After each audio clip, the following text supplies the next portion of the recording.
the undeniably exciting and dangerous story of 4 men following orders to save the universe. This is a fairly diluted description of the story of Primus in Black Ops 3 Zombies. While some may have issues with this game, Black Ops 3 is actually going to be one of my all-time favourite zombie season for a very long time. But why do I love it so much? It comes down to a couple of things, but first... Shameless plug! Did you know we're on socials besides YouTube? Really? Yeah, we got a Discord, a Twitter, a Facebook, TikTok, and an Instagram. That's crazy. Links will be in the description. Be sure to follow them for sneak peeks, contests, and polls. Whenever we do giveaways, people who have access to these platforms stand a better chance of winning. But anyway, back to the video.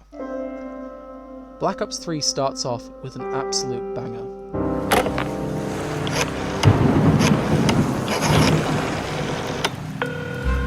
Hey, you. In my opinion, the closest we have to a perfect map. This map, of course, being Shadows of Evil. Now, here's how it goes. 4 people, who are all very different from one another, are brought together by one thing they have in common. Murder. They are transported to a dark version of their city, where all the residents seem to have been replaced with the living dead. In a situation like this, it would be normal to panic and allow the isolation to impede their common sense and problem-solving skills. But they are not alone. Guiding these 4 protagonists through this mess of a situation is the one known as the Shadow Man. Claiming that through him they will find the answers they need, the gang quickly get to work acquiring an artifact known as the Summoning Key. Using this item, they do 4 rituals to cleanse it, but in the process, kill a person of importance to each member of the crew. Unfortunately, they were all of them deceived, and actually assisted in the assimilation of their world. Oh yeah, full-on apocalypse. The sky turns blood red, giant monsters with 3 heads begin to hunt us down, and a colossal alien is now inhabiting the sky. Now, obviously, they can't let this happen, so they fight on and do everything they can. With some handy new tools and weapons, they manage to get by. Using things like the Apothecon Servant, Keeper Swords, and Lil Arnie's, they finally get to confront the Shadow Man. Ultimately, they capture the Shadow Man in the Summoning Key, and destroy all malicious entities infesting their dimension. So they won. But, completely out of the blue, Richtofen comes through a portal and steals the Summoning Key, in turn dooming the 4 characters we've grown to love in just one map, and they were never seen again. So what's the significance of this? And why does this make me love Black Ops 3? The thing is, the story started off seeming like a reboot. No Primus, no Samantha, no Element 115, something brand new. But Treyarch linked this world to the one we'd been playing in for almost a decade with a single map. In one word, ingenuity. The impressive thing wasn't the map itself, to an extent. The impressive thing is, Treyarch brought in 4 brand new characters, a new story, and somehow made it work with the universe we were already in. So, it's storytelling genius, in my opinion, and that's why I love Shadows of Evil. Now obviously it does build towards the future maps of course, which is why the ending cutscene had Richtofen in the first place. Nobody knew it would be a continuation of the Ether storyline until Richtofen turned up, so that twist, it is absolutely wild, just breathtaking. Then, as all of us know, the story goes along 4 separate maps, all of which introduce new parts to the story. This story being the reason Richtofen stole the Summoning Key in the first place, is to harness its power to absorb the souls of the ultimate counterparts of his companions and himself. We see this begin to take effect in the Giant when... Now, I am going a little bit off script here, but I did want to talk about the Giant for a little bit too. So, on launch, it did get quite a bit of hate because it was part of, the entire storyline in itself, I suppose. But it was a recycled map. Now, in fairness to the map itself, I think Treyarch did a good move by actually bringing back a classic such as Doris.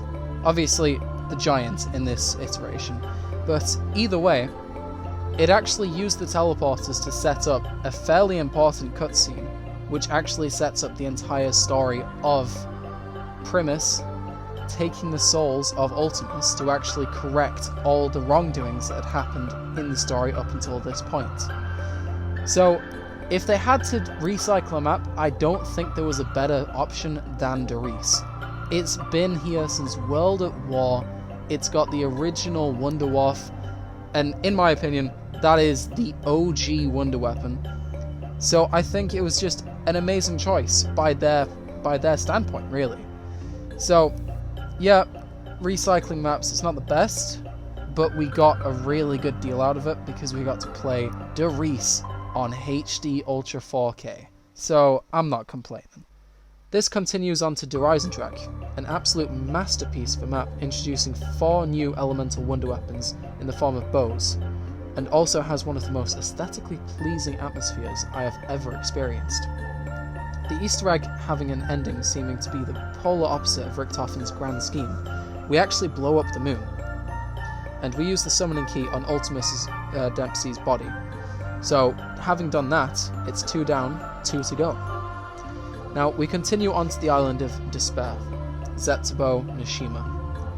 In this installment of the story, we encounter giant spiders ranging in size from big to fucking colossal, mutated zombies, plants with mysterious powers, a new wonder weapon similar to the Sliquifier, and most importantly, Ultimus Takeo, a shadow of the man he once was, stripped of his dignity and pride. After beating the Easter egg, he informs us that the person who put him through his own personal hell was the Emperor, a man Takeo had devoted his life towards appeasing his vision for the future of Japan. After finding this out, it's safe to say Primus Takeo wasn't happy, and we absorb his soul. Now, finally, we arrive in Gorod Krovi. Well, above Gorod Krovi. Honestly, this cutscene was incredible. Arguably the hardest map in Black Ops 3, it does have a ridiculous Easter egg with a lot of challenging and tedious steps, but I like that. To make things easier, we do get access to the Raygun Mark IIIs, the best shield released at that time, and my favourite thing about this map, dragons. Whether it's a personal flamethrower on your wrist or a giant personal bomb dropper in the sky, Gorod Krovi has got you covered. However, the whole point of this quest is to help Ultimus Nikolai kill the dragon to prevent further destruction of his home. Once done, we try to convince him to lower his weapons and talk to us. He does not. So, we kill him, we absorb his soul, and that's it done.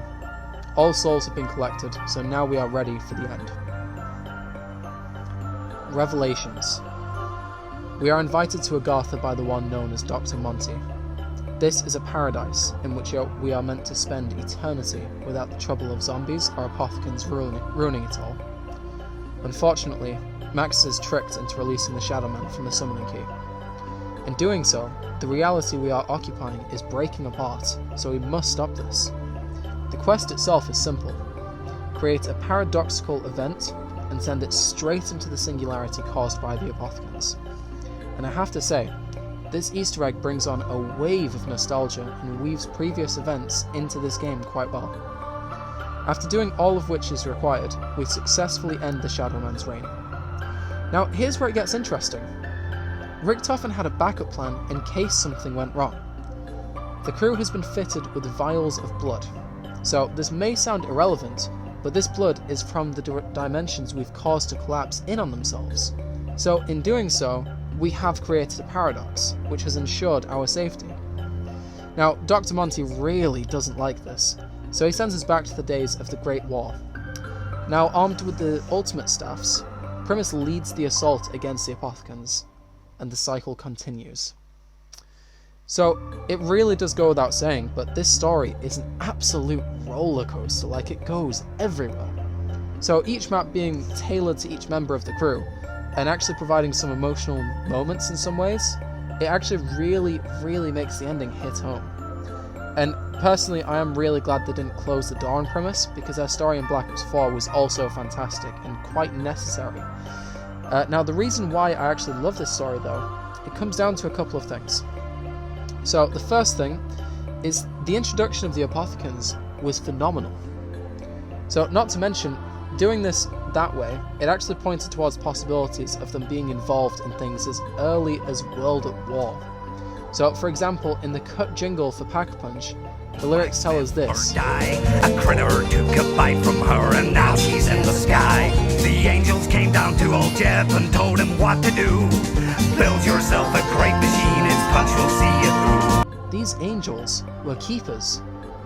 So that right there is really thinking ahead of the game. Now the second thing I really like, it actually endeared us more to the crew. So I will explain this. So in Black Ops 1, we played as Ultimus, a seemingly darker and crazier version of Dempsey, Nikolai, Takeo, and Richtofen. Now in Moon, we blow up the Earth and take control of the zombies. So to put it simply, they're kind of evil, you know? Now we did play as Primus before Black Ops 3, but the ending to Origins gave us more questions than answers. So playing as Primus along an entire storyline devoted to this arc was an outstanding move by Treyarch. And the third thing I actually really appreciate is the fact it went full loop. So the fact they were transported back to the Great War shows they were destined to fight in the war, release Samantha, destroy the Shadow Man, and eventually do it all again. By doing this, the cycle does need to be broken, and of course we do break the cycle eventually, but we'll get to that later. Now here's the thing, I don't just like Black Ops 3 for the story, I also love the multiplayer. Stop the cap! I like the introduction of a few things, one of which being the Gobblegums. While being slightly problematic at launch, they've definitely proved themselves useful in the long run. And the way you prove this is if you have every player asking themselves if they have the right Gobblegums before even thinking about launching a game. Not only do you know you've made something useful, you've created a whole playstyle. Not to mention, fully customizable loadouts varying in power and utility, you could pretty much do anything with them. For example, Crawl Space really helps out building the Void Bow in Horizon Drek. Fear and Headlights makes the Flagstep a piece of cake in Shadows of Evil. Anywhere but here to get the gear, and that is a necessity, but obviously it just proves how necessary they are. The list really does go on, there's so many different examples I can think of. Not to mention, I do have respect for how it's not entirely pay to win. So they do add bonuses to your game, but they don't make it impossible to do well without them. Like, proof for this is Zombies World Records, classic Gobblegums, or no Gobblegums.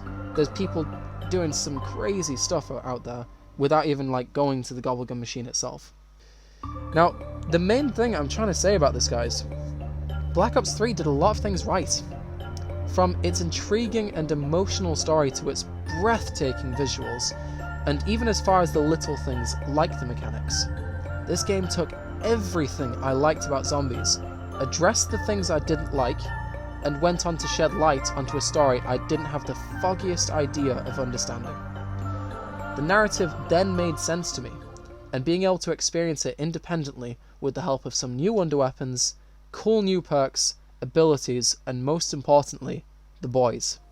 I went on to play this game religiously, and no matter what, I always come back to it. And that is why I love Black Ops 3. Thank you for listening.